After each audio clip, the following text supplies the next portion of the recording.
안녕하세요. 글로벌 모터스 최영석입니다. 스텔란티스 CEO 칼로스 타바레스가 2024년 12월 1일 일요일 날 사임했습니다. 근데 그가 사임한 배경 여러 가지 이유가 있겠지만은 최근에 폭스바겐 파업, 닛산의 재정 문제 이런 것들 통틀어서 지금 레거시 자동차 회사들의 어려움이 지속되고 있습니다. 여기서는 스텔란티스의 사임을 중심으로 이 기존 자동차 회사, 그러니까 전통적인 자동차 회사들의 어려움이 무엇인지를 한번 지켜보는 그런 차원에서 이야기를 해보겠습니다. 이 스텔란티스는 지난 2월 달에도 르노 그룹하고 합병이 있을 것이다라는 그런 소문이 있었죠. 네, 스텔란티스는 강하게 부인을 했습니다. 그리고 지금까지 이어져 왔는데 그 이후로도 물론 그 전부터도 이 칼로스 타바레스는 여러 가지 그 말을 통해서 언론의 주목을 많이 끌었던 인물에 속합니다. 우선 스텔란티스는 2021년 1월 달에 출범한 회사입니다. 그 전에부터 추진이 되었고 1월 16일로 출범을 했는데 PSA 그러니까 프랑스의 우조 시트로행이 있는 PSA하고 FCA 이것은 피아트 크라이슬러가 합병한 회사죠. 이 두 회사가 합쳐서 스텔란티스라는 이름으로 탄생을 한 거죠. 저는 처음에 이 회사가 생겼을 때 많은 업체들이 세계 4위다라고 이야기했었는데 그 세계 4위를 제대로 들여다봐야 한다 이야기를 했습니다.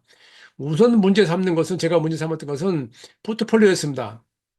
PSA나 FCA나 그 뭐 모델 라인업이 좀 국한됐다는 한정됐다는 그런 특징이 있습니다. 피아트나 푸조는 남부 유럽에 속하는 중소형차에 집중이 되어 있는 라인업이었고요. 크라이슬러는 미국 시장에 있는 주로 램이라든가 지프 그런 모델이 많았죠. 이제 크라이슬러는 세단이 없어졌죠. 그러니까 그런 거 가지고 세계 시장 공략한 데는 한계가 있지 않느냐는 그런 생각을 했었고 두 번째는 프랑스하고 이탈리아, 미국이 과연 이 세 나라에 속해 있는 사람들이 모여서 하나의 어떤 컨센서스를 만들어낼 수 있을 것인가, 그 문화적 차이를 극복할 수 있을 것인가 하는 문제를 저는 가장 크게 삼았었습니다. 어쨌든 그런 우려에도 불구하고 출범 첫 해에 매출액이 14% 증가했고 유럽이 1위를 차지했습니다. 그 약 3배 성장한 거죠. 그리고 이 2021년에 순이익이 134억, 2022년에 168억, 굉장히 좋았습니다. 이때 동안은 굉장히 좋았습니다. 또 첫 해에는 11.8%라는 저 영업이익을 내기도 했고, 그래서 상당히 긍정적으로 갔었는데, 그게 이제 시장이 점차 자리를 잡아가면서 또는 전기차로 전환하면서 그에 대한 대응을 하지 못해서 이 스텔란티스는 상당히 어려운 상황을 빠지게 됐습니다. 이번에 칼레스 타바레스가 사임한 배경은 가장 큰 문제는 물론 수익이 급박하게 감소한 게 가장 큰 원인이죠. 또 그 원인이 가장 배경이 된 것은 미국 시장의 판매 부진입니다. 지프가 2015년 이후로 판매가 꾸준히 증가해 왔었는데 스텔란티스로 합병한 이후로 오히려 판매가 줄어드는 상황이 들어서 이 사실상 그 스텔란스 그룹 중에서 가장 수익성 높은 브랜드가 좀 어려움에 처한 게 이유가 되겠고요. 미국 시장에서 판매가 크게 줄었어요. 그리고 회사 내부에서 딜러라든가 노조, 이사, 주들과 유개인 서로 충돌하면서 상당히 문제가 많이 돼 있죠. 뭐 그런 상황에서 칼로스 타바레스는 2026년 초에 계약이 만료되는데 이미 지난 여름부터 후임을 물색한다는 이야기가 나왔고 그에 대해서 여러 가지 말이 나왔습니다만은 칼로스 타바레스는 자기는 2026년 초 계약 만료 때까지 근무하겠다라고 말을 한 적이 있습니다. 그게 실현되질 않았죠. 현재 스텔라티 상황을 좀 보자면은 3분기 미국 내 매출이 무려 42%나 줄었습니다. 전체 매출을 40% 차지하는 미국 시장의 부진은 상당히 큰 타격을 주게 되죠. 그림에 보다시피 스텔라티는 브랜드가 14개가 있습니다. 원래 처음에 출범할 때는 18개였습니다. 4개가 줄어서 14개인데 사실은 이 브랜드가 많다고 좋은 게 아니라는 것은 지금 이 시대의 가장 큰 특징이죠. 이것을 어떻게 융합하느냐가 문제인데 이것을 그 세 나라가 각 나라가 처한 상황이 있는데 일자리라든가 고용 문제 여러 가지 문제가 있는데 과연 그것이 가능할까라는 게 가장 큰 문제고 그걸 해소할 수 없는 가장 큰 문제였죠. 그게 스텔란티스의 현 상황 중에서 가장 크게 대변되는 것을 생각합니다. 그리고 유럽에서는 전기차 판매가 부진합니다. 그러니까 영업이익률도 당초 전망치 두 자릿수에서 지금은 5.5에서 7% 정도 낮췄습니다. 그래서 많은 전문가들은 14개 브랜드가 결국은 그 수익을 다 낼 수 없기 때문에 필요 없는, 수익성 없는 브랜드를 매각해야 되지 않느냐 그런 이야기를 하고 있었습니다. 그런 상황에서 이 타바레스가 물러나게 됐는데 우선 여기서 좀 짚어볼 게 있습니다. 칼로스 타바레스. 전에 이제 느노리산을 오랫동안 지배해 왔죠. 그러니까 그 왕으로 군림했던 절대 권력은 절대 부패한다는 것을 보여줬던 칼로스 고라고 이름이 같습니다. 성만 다릅니다. 이 사람은 타바레스고 칼로스는 고은입니다. 예, 칼로스는 브라질 출신인데 그때 칼로스 고는 가장 유명했던 게 코스트 커터, 비용 절감 전문가라고 했는데 그 칼로스 고은의 오른팔이었던 게 칼로스 타바레스입니다. 그 칼로스 타바레스가 그 스텔란티스 출범과 함께 스텔란티스 CEO로 올라서게 되죠. 또 그는 엔지니어링 출신입니다. 이게 과연 그 어떤 식으로 할 것인지에 대해서 여러 가지 말이 있었습니다만은 지금까지 많은 CEO가 CFO하고 이 사람들이 엔지니어 출신이냐, 공장 출신이냐, 영업 출신이냐, 이거 말이 많죠. 근데 대부분은 기술회사들은 엔지니어들이 하는 게 맞다라는 생각을 하는 게 일반적이었는데 그게 이제 제대로 먹히지 않은 게 타바레스였다고 지금 결과적으로는 그렇게 평가가 되고 있습니다.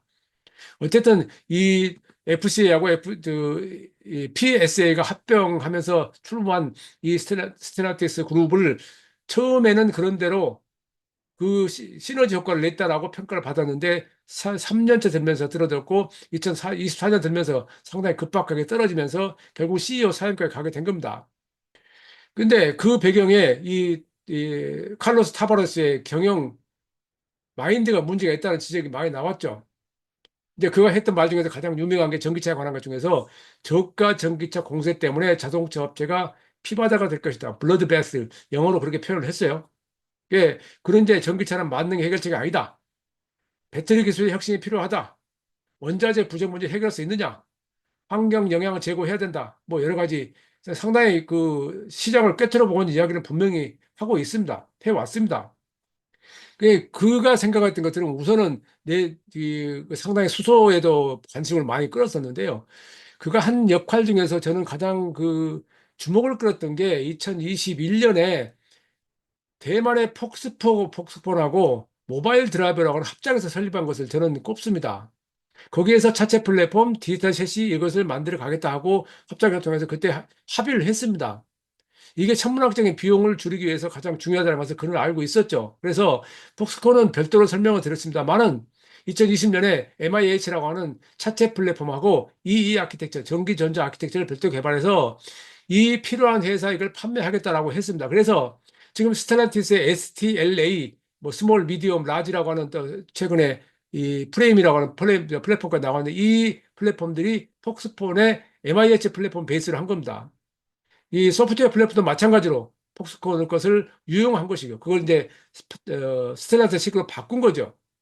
그래서 상당히 잘했다고 평가를 했는데 그 외에도 비용이 높아서 어쨌든 여러 가지 이 일을 추진하고 있었는데 특히 이제 주목을 끌었던 게 수소 관련인데 신바이오라고 하는 이 그 합작회사에다가 그 투자를 했죠. 원래 이 회사의 지분을 포비하고 미쉐린이 합작해서 만들었는데 거기에 후에 참여하게 된 건데 나중에 33%에 매입하면서 2023년 8월 달에 갔는데 그 수소 생산 비용이 높아서 어려움이 있다라고 이야기했는데 사실 수소 연료 전지 기술에서는 이 합작 회사가 그렇게 높다고는 할 수 없습니다. 제품화도 아직은 시간이 많이 걸린다고 할 수 있고요. 그래서 그 비용에 문제가 있었던 것 같습니다. 그래서 또한 이 분야에서 칼로스 타바레스는 결국은 승용차보다는 대형차에 중심 잡겠다는 생각을 했던 것 같고 또 더불어서 일반인들한테는 수소 충전 인프라 등 그런 것 때문에 가격 때문에 어려울 것을 생각을 했던 것 같은데 그것이 제대로 빛을 보지 못하고 지금 진행되고 있습니다. 어쨌든 그는 내 전기차 전환에 대해서 가장 큰 게 비용 절감이다. 그래서 전기차는 가솔린차보다 적게는 40% 50% 가격이 비싼데 거기에 생산 비용 절감을 어떻게 하느냐라는 것에 굉장히 많은 신경을 썼던 것 같습니다. 이건 전 세계 모든 CEO들이 다 같이 하고 있겠죠. 자주 말씀드렸지만은 지금 전기차는 배터리 가격이 생산 원가의 40% 차지합니다. 뿐만 아니라 지금 그 급속도로 들어오고 있는 그 반도체하고 소프트웨어 비용도 엄청난 비용을 차지하죠. 그러면 이제 자동차 회사는 거기에서 어디에서 그럼 수익을 낼 것인가 가장 큰 문제가 되고 있죠. 뿐만이 아니라 부품업체들에도 그것이 결국은 큰 부담을 작용하고 있고요.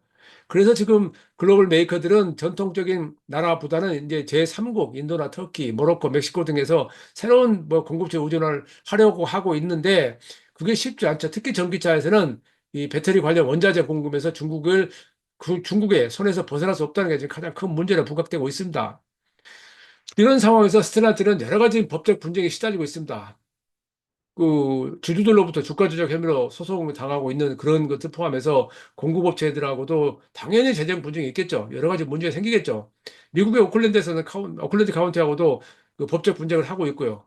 미국 연방 법원 소송에서도 최소 세건의 소송이 진행 중입니다. 이런 것들이 여러 가지 압박으로서 그것을 결국은 경영진들이 제대로 해결하지 못했다라는 그런 이야기가 결국은 타바레스의 지금까지 오게 된 배경이라고 할 수 있겠습니다. 자, 여기서 잠깐 저는 이제 별도로 이 타바레스라는 경영 CEO에 대해서 칼럼을 쓴 적이 있는데 그때 제가 썼던 내용이 있습니다. 타바레스가 했던 주요 발언 분명히 참고할 만한 내용이라서 여기에서 다시 설명을 드리겠습니다. 우선 기후 정책이 국가를 서로 경쟁하게 하는 무기로 사용돼서는 안 된다. 협력에 대한 얘기로 들리나요? 아니면 그 보호무역적 관계로 들리나요? 근데 어쨌든 그런 흐름은 알고 있었던 것 같습니다. 또 두 번째로 우리는 한 가지 방식이 모든 사람에게 맞는 독단적인 사고에서 벗어나야 된다. 그러니까 전기차로 올인하는 것은 옳지 않다라는 것을 이야기한 거죠. 그러니까 지금 현 상황을 보면 결과적으로 그의 말이 옳았다고 할 수 있습니다. 결과적으로는 그렇습니다. 옳다고 아니라. 세 번째, 전기차는 만능 모빌리티 해결책이 아니다. 지금 이 말이 점점 힘을 얻어가고 있죠. 폭스바겐 사태에서 알 수 있듯이요. 네 번째, 현재 전기차는 우리 사회의 일부 사유를 위한 해결책이 될 수 있다. 지금 전기차 시장 점유율 95%는 중국, 미국, 일본입니다. 유럽입니다.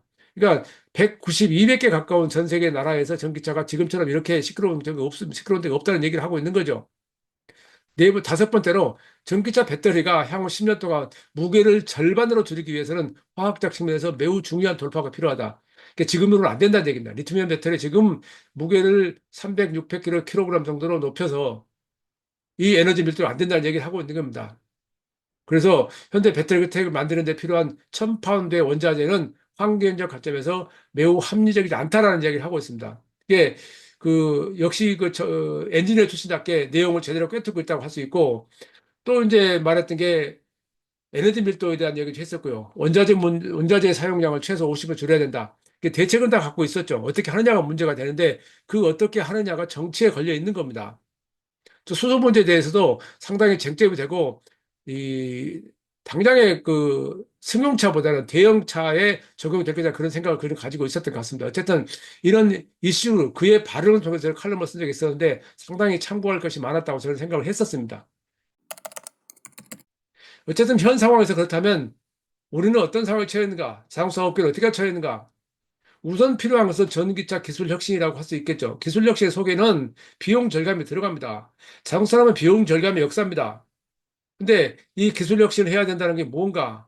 그러니까 전용 전기차 배터리 플랫폼을 개발하기 위해서는 엄청난 비용이 들어가고 그로 인해서 당연히 따라 붙는 이 아키텍처, 전기 전자 아키텍처, 다른 말로 디지털 세시까지 포함해서 새로운 기술이 등장하는데 그것을 위해서 무엇을 할 것인가가 가장 중요한데 적어도 지금까지 보면은 토요타나 벤츠, BMW가 하는 방식이 옳았다라고 인정할 수 없는 상황이 돼버렸습니다. 그러니까 이 세 회사들은 멀티 패스웨이, 멀티 파워트레인 하고 있죠. 벤츠도 최근에 MMA라고 하는 새로운 차세대 소형차 플랫폼을 발표했는데 그 차세대 소형차 플랫폼은 전기차도 만들 수 있고 내연기관차도 만들 수 있는 그런 걸로 바꾼 겁니다. 그러니까 시장의 상황에 따라서는 말을 벤츠가 가장 먼저 썼는데 시장 상황에 따라서 전기차를 판매하는 지역도 있을 것이고 내연기관차를 판매하는 지역도 있을 것이고 하이브리드 전기차를 원하는 지역도 있을 것이고 그거에 대응하겠다. 그래서 수익성을 바탕으로 해서 그 다음 단계를 도모하겠다 하는 이야기를 하고 있는 겁니다. 물론 궁극적인 목표가 바뀐 것은 아닙니다만은 그 로드맵이 조금씩 미뤄지고 있다는 겁니다. 그리고 공급망 재편인데 이것은 정말 지난해 보입니다. 우선 미중 패권 전쟁의 말이 존재하는 한 해결될 수 없다는 것이 많은 전문가들의 얘기입니다. 많은 그 기후 재앙을 우려하는 전문가들은 전 세계가 힘을 합해서 모든 원자재를 좀 더 효율적으로 사용해야만이 탄소 중립이 가능하다라고 말을 하고 있는데 그게 불가능한 상황으로 지금 돼가고 있는 겁니다. 또 지금은 나라와 지역, 메이커에 따라서 기술이 다릅니다. 자동차 기술이 다릅니다. 그래서 친환경 기술도 다양하게 해야 된다는 의견도 이제 힘을 얻게 됐죠. 그 밀렸다가 지금 다시 부상하고 있는데 거기에 포함된 게 이제 수소 전기차도 포함되어 있고 수소 엔진차도 포함되어 있고 또 이퓨얼도 들어가고 뭐 바이오 메탄올도 지금 등장했죠. 이제 그게 어떻게 될지는 지켜봐야겠습니다만은 그동안 많은 논란이 있었듯이 그렇게 쉽진 않아 보이고 또 그런 과정에서도 뭐 르노하고 그 이 지리 자동차가 파워트레인 합작해서 설립했는 것에서 알 수 있듯이 지금 상황은 그렇게 간단해 보이지만 않습니다. 어쨌든 그럼에도 불구하고 산업 구조가 분명히 통째로 바뀌고 있는 것은 부인할 수가 없습니다. 그래서 자동차 회사하고 부품업체 관계도 분명히 변하고 있습니다. 제가 티어 0.5라는 그 내용을 말씀드린 적이 있었는데 분명히 자동차 회사에 종속되지 않으면서 사실상 자동차 회사들을 지배하는 그런 상태로 가버리는 까지 가고 있는 소프트웨어 회사들, 이 IT 회사들, 이 회사들과 관계 변화가 예상되는데 그런 상황에서 누가 주도권을 가지고 가느냐 상당히 큰 문제죠. 더 정확히는 수익성을 어떻게 분배하느냐가 더 큰 문제죠. 그동안에 제품 개발과 생산과 판매, 마케팅 이 모든 분야를 독점하면서 높은 부가가치를 누렸던 전통적인 자동차 회사들이 앞으로도 그렇게 될 수는 없을 것이라는 얘기입니다. 이미 제가 그 현대자동차하고 웨이모어하고 협력하는 그런 칼럼을 통해서 말씀드렸듯이 현대차는 웨이모에다가 그들의 전기차 판매를 좀 더 늘리고 그 과정에서 웨이모의 자율주행 기술을 습득하고자 하는 의도가 있을 것이고 웨이드는 제휴로 시작해서 지커, 현대차에서 납품을 받으면서 그들의 자동차에 만약에 모든 시스템에 현대차의 플랫폼, 제규의 플랫폼, 지커의 플랫폼, 이 모두에 다 그들의 자율주행 시스템이 적용이 된다면 일반화가 가능하고 그렇다면 그 다음 단계에 지금 그 분야에서 어려움을 겪고 있는 다른 자동차 회사들에게 그 시스템을 판매하고자 하는 그런 의도가 읽힌다고 저는 말씀을 드렸었죠. 그건 지금 뭐 웨이모뿐만 아니죠. 바이두도 그렇고요. 화웨이도 그렇고요. 지금 여러 회사들 많습니다. 뭐 미국의 누르라는 회사는 그 배송 전문 회사를 해왔었는데 최근에 방향을 바꿨죠. 시스템 판매하겠다고. 그래서 이 구조 변화를 어떻게 읽어내고 어떻게 대응을 하냐 큰 문제가 가장 문제가 큰 건데 지금 가끔 국내 미디어 뭐 레거시고 유튜브 할 것이 들어보면 뭐 단지 그냥 극단적인 표현 미국 망한다 독일 망한다 유럽 망한다 이렇게 극단적인 표현을 하더라고요. 물론 제목 장사를 할 수밖에 없는 상황을 인정하더라도요. 그것을 좀 더 제대로 이해하고 지금 상황이 어떻게 진행된지를 좀 짚어봤으면 하는 생각입니다. 저도 그에 관해서 지금 끊임없이 공부를 하고 있습니다만은 쉽게 그에 대해서 그 전문가들 의견을 다 들어도 쉽게 답이 나오지는 않는 것 같다는 말씀밖에 드릴 수 없을 것 같습니다. 최영석의 글로벌 인사이트 다음 시간에 뵙겠습니다. 감사합니다. 구독과 좋아요 클릭 부탁드립니다.